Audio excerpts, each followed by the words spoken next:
All right, we are continuing with our big idea. Describing patterns in tables and graphs can help us to solve problems and describe the world. Today we're having actually two concepts that we're discussing. We are demonstrating an understanding of how to use ordered pairs to plot and describe a point on a coordinate grid. Okay. And we are also demonstrating an understanding that tables and graphs specifically can be used to represent the relationship between numbers. So this is actually two lessons together, lesson 5 and 6 in your textbook. All right, first of all, let's touch on the coordinate grid or the Cartesian plane. So it was discovered by René Descartes, who was a French mathematician. He developed this coordinated grid system, and it's often called the Cartesian plane after him. Okay, so you will be responsible for knowing it by both its names. If it's called a coordinate grid, you need to know that this is what that means. If it's called a Cartesian plane, this is what it looks like. Okay, really it's a grid, and it's often similar to graphing. The difference being, well, mind you, you should do this when you're graphing too. You label the lines with the numbers. They have to start at 1, from 0 to 1, 0, the line that the axis is on, and then 1, the first line after it, and 2, and 3, and 4, and you can't really be skipping. In the vertical axis, it's the same thing. 0 is the axis line, and then 1 after, 2 after, 3 after, and 4 after, and so on. The point at where both begin is right here, and it's would be 0, 0 as its ordered pair, and it's called the origin, is what that's called. Whenever we look at ordered numbers, it always has the first number going over and the second number going up. So the first number tells you how far to move to the right, the second number tells you how far to move up. So if I had a ordered pair here that told me that I had to go 5 over and 3 up to find this point, point A, this is what my ordered pair would look like, and that would mean I'd have to go 5 over. So 1, 2, 3, 4, 5 over. I'm traveling on the 5 line now, and I have to go 3 up. So 1, 2, 3 up, which gives me my point right here, which would be A. The other thing you'll notice about ordered pairs is they are always written in brackets with a comma in between. As soon as you see that, you know you're plotting a point on a coordinate grid or a Cartesian plane. Okay. As we discussed, these numbers are written in brackets with a comma in between. It was 5 over and 3 up. We call this coordinates, or we can also call it an ordered pair. So both are acceptable, coordinates, ordered pair. Because they always have to be written in the same order, they're called an ordered pair. If we have A that has coordinates 5 to 3, we would write A bracket 5 comma 3, just like you see here.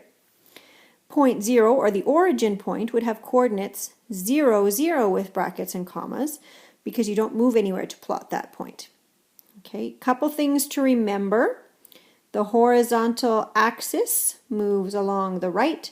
The vertical axis counts up. Okay. A couple things to note is that when ordered pairs are large, we can scale the coordinate grid. So you can see here they've counted by 5s. You have to count by the same number. So if you're counting by 5s, by 5s, by 5s, by 5s, it has to be by 5 all the way along. Or it could be by 2, or could be by 3. But you could not start with 0 and then have the next one be 1 and the next one be 5 and then 10 and then from there count by 5s. Doesn't work that way because this particular one here wasn't by 5. So it has to go 0, 5, 10, 15 and so on. It has to count by that number. All right, here we have a coordinate point, a coordinate ordered pair, and it is 10 and 3, which means we start at 0, we move over to the 10, and then we move up to where the 30 line would be, which means we're actually moving up 6 here, and that would be my point. It would be point B, and it would be 10, 30 in brackets. That's the coordinates or the ordered pair for that point when we plot it. As we already stated, an ordered pair must always have brackets around it. So when you're writing your ordered pairs, you are expected to put brackets around it. It has to have a comma between the two numbers. Otherwise, it looks like just one number. And then it's not clearly communicated. Remember, when we are seeking to be understood, we communicate as clearly as we can. So we put a comma in between so we know that those two numbers are separated. It's not 56, it's 5 and 6. We put it in brackets so that we know that it is an ordered pair or a coordinate, and we know we have to plot it on a point. When we plot, we always, always, always go over and then up. That is something you will need to memorize. If you are plotting them in the other order, you are going to get your point in the wrong position and it will be considered incorrect. The origin on the graph is 0, 0, and the axis is either horizontal, going over, or vertical, going up. So you need to be able to determine which axis is which. The horizontal axis goes over side to side, and the vertical axis goes up and down. All right, you are now going to practice. Plot these points on the graph above. That does mean you will have to copy the graph as it is onto your paper. You do not have to plot point B or put the red lines in that I've put in. And then press pause and plot point C, D, and E. And then consider, does the order in which the numbers appear in the coordinate or the ordered pair, either term, does that make a difference as to where the point gets put on the grid? So go ahead and try that with your partners now. Press pause.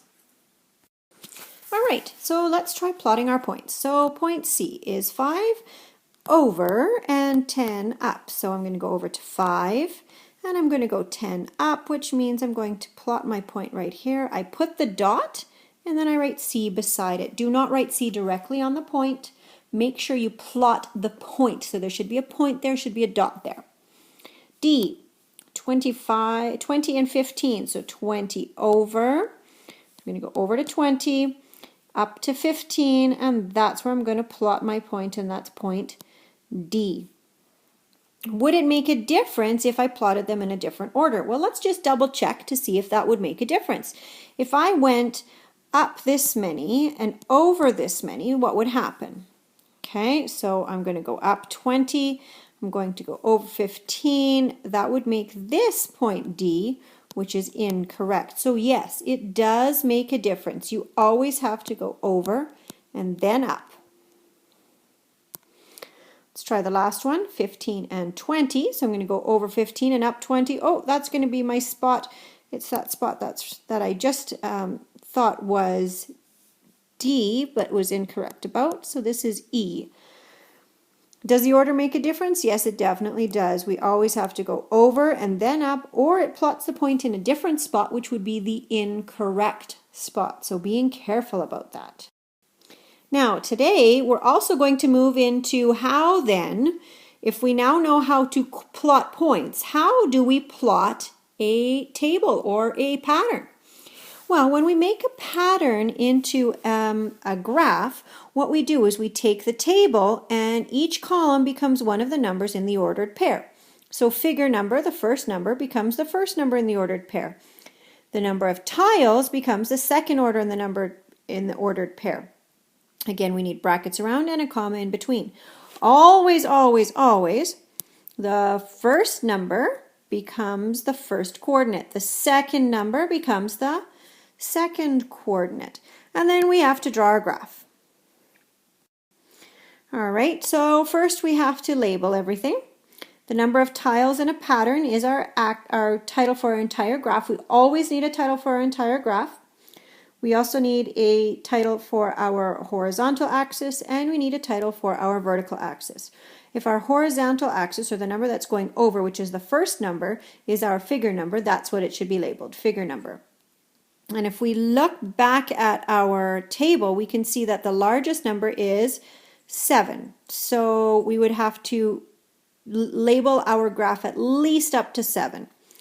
Here they've gone, here they've gone up to 10, which works perfectly. The other side was the number of tiles, and that went up to 15, we can see here, all the way up to 15. So we need to at least number our graph up to 15. They've only gone up to 11. I would continue that and keep going up to 15. And then we have to mark our point. So the first point was 1 over 3 up. So we go 1 over, 3 up, plot our point. Next one was 2 and 5. So 2 over, 5 up, plot our point. Next we should go 3 over and 7 up, plot our point. 4 over and 9 up, plot our point, and so on. If you are plotting your graph properly, because it's a pattern and it's the same thing happening over and over again, you should end up with a straight diagonal line when you connect those points.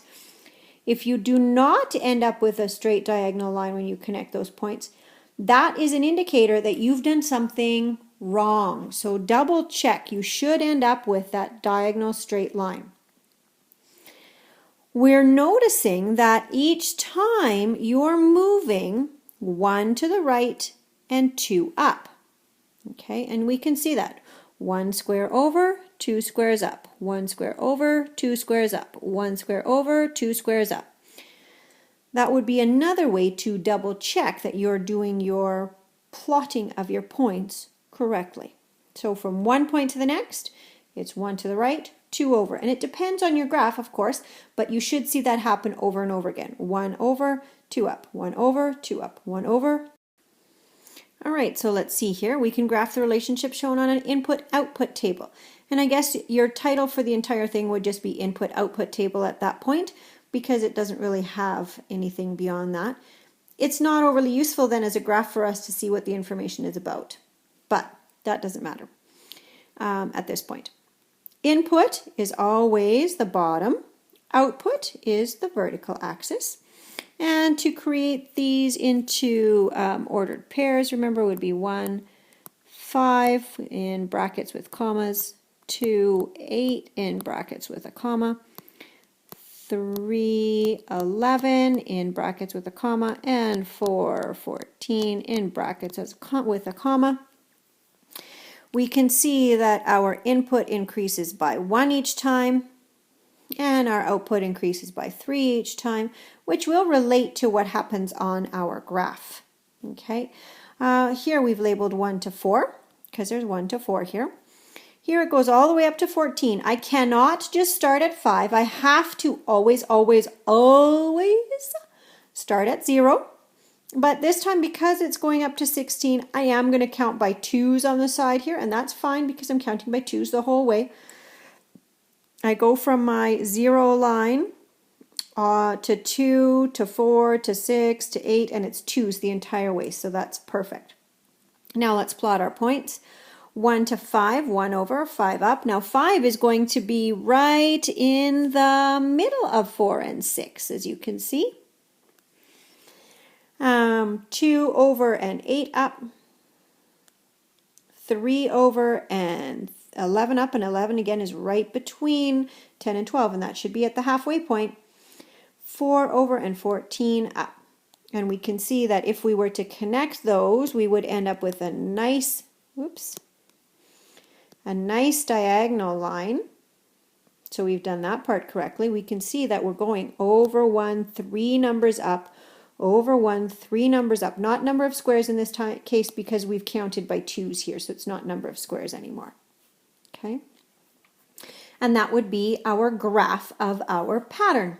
So a graph being another way that we can show our pattern. So we've shown our patterns now as tables. We've shown our patterns now as rules. We've shown our patterns as expressions with a variable, a letter replacing a number. And lastly here, we've shown our patterns as a graph. Couple things to remember when graphing. Always number the lines, not the spaces. Label both axes. If possible, have a title. When it's an input-output table, it isn't overly helpful. Number by regular intervals. You have to number by ones, by twos, by fives, by tens. Input is always, always, always the bottom because it's the part that goes over. Output is always, always, always the side because it's the part that goes up. All right, now we're going to practice graphing our pattern. So you're going to have to record the pattern in a table and then draw a graph to represent it and then explain to your partner how this graph shows the pattern. So take a moment, press pause, create the table, and then from the table, create the graph. Label all parts correctly, number carefully, work with your elbow partner and synergize together if you need to. Press pause and try that now. All right, well, let's take a look. Our table. Okay, so I'm going to call this figure number 1, figure number 2, figure number 3, figure number 4. So this side is going to be figure number. This side is going to be number of squares. I've got figure number 1, 2, 3, and 4. The number of squares, I have 1 square, 2 squares, 3 squares, and 4 squares. So my ordered pairs then are going to be 1 and 1 in commas with bracket, or in brackets with a comma. 2 and 2, 3 and 3, make that look more comma-like, and 4 and 4. Now, to plot our points. Okay, so a title would be, and I don't have a lot of room for a title, so I'm just going to put it over here. Figures, figure number, and number of squares is what we will call it. The bottom number is the number that's over, which is the figure number. So figure number is my title. It goes from 1 to 4, so this of course is 0, 1, 2, 3, and 4. On the other side, it's the number of squares. So number of squares. And again, it's from 0 to 4. My first point is 1 over 1 up. There we go. 2 over and 2 up. There we go. 3 over and 3 up. There we go. And 4 over and 4 up. And there we go. All right, you are on to your concept practice. The first section is plotting ordered pairs, and the second section is taking a graph and creating taking a pattern and creating a graph for it. So page 26 to 28, numbers 1, 2, 3, and 8, having to do with ordered pairs and plotting those ordered pairs onto a coordinate grid. Page 31 and 32, numbers 2, 3, and 4, is taking your patterns and showing them in a graph.